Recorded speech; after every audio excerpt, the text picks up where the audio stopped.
The World Economic Forum has announced that it has recruited hundreds of thousands of information warriors to control the internet, policing social media and forums for misinformation and conspiracy content, which will then be taken down. According to Klaus Schwab's WEF, misinformation on the internet is an infodemic that is potentially deadly and requires a cure. The definition of misinformation according to the WEF is anything they disagree with. This means the information warriors will essentially be engaged in the act of shutting down dissent. Conspiracy forums and YouTube comment sections are being targeted by so-called digital first responders, who pretend to be ordinary users of the platform but are actually working to disrupt proceedings and support the ideology of Klaus Schwab's WEF. Announcing the news on a WEF podcast, UN Communications Director Melissa Fleming said, "So far we've recruited 110,000 information volunteers.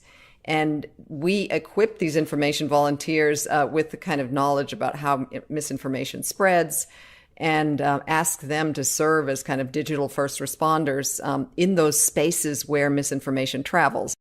The WEF are subliminally influencing the masses in order to push their narratives onto the people. Also on the podcast, mainstream journalist Mark Little sets out potential solutions to the so-called infodemic.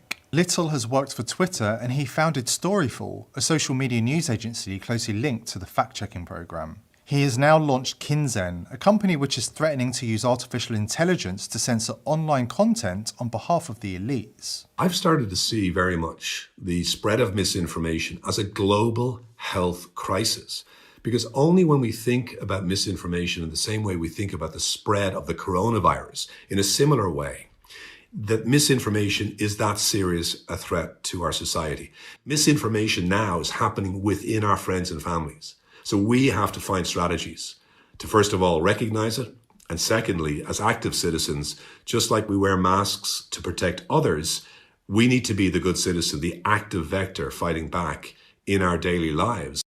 The World Economic Forum is not the only globalist organisation setting its sights on controlling the narrative on social media. A global influence campaign funded by the Israeli government had a $1.1 million budget last year, a document obtained by the Electronic Intifada shows.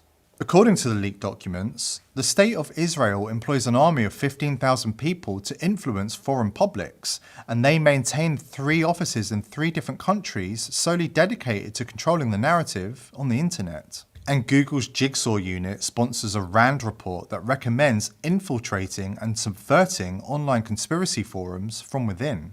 According to the report, the best way to subvert conspiracy forums is by planting authoritative messaging wherever possible.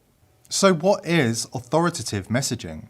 If you've spent any time on forums lately, you might have noticed that when an interesting or explosive topic is created, the thread is immediately swarmed by users leaving messages disparaging the original post, picking it apart and basically finding any possible way to cast doubt on its legitimacy. This type of behaviour is an example of authoritative messaging and is performed by users who are engaging on behalf of the World Economic Forum or Google's Jigsaw unit. The report states that if authoritative messaging in the conspiracy forum is successful, so-called moderate conspiracy theorists will flip to become influencers and help guide the flock to greener pastures as brand ambassadors for the common good, teaching others the errors of their ways. The Google report goes on to claim that conspiracy forum members will eventually be persuaded by the bombardment of content flagged by algorithms, and they will slowly come around to believing that mainstream media and the fact-checkers are right by the sheer volume of evidence and/or peer pressure to conform. Judging by the content of this report, it's clear the elites don't have much respect for the intelligence and persistence of the average so-called conspiracy theorist. This is where they're getting it wrong. The average user of conspiracy forums in 2022 has already proven themselves by rejecting the all-encompassing fake news mainstream media, despite an endless barrage of propaganda and predictive programming. These are people who understand that all the world's a stage.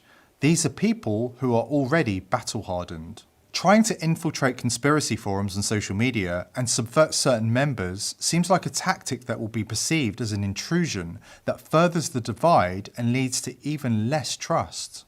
Having said that, it's important that we understand the nature of the information war being waged by the powers that be. We are part of something huge right now. The The elites would not be targeting conspiracy forums and social media in 2022 if these forums were not the last places on earth where truth is being discovered and lies are being exposed. We have the potential to break the chains of the past, the control, division, hatred, and separation. We're literally creating a new world. That's why the control apparatus is so afraid. They know they can't stop this.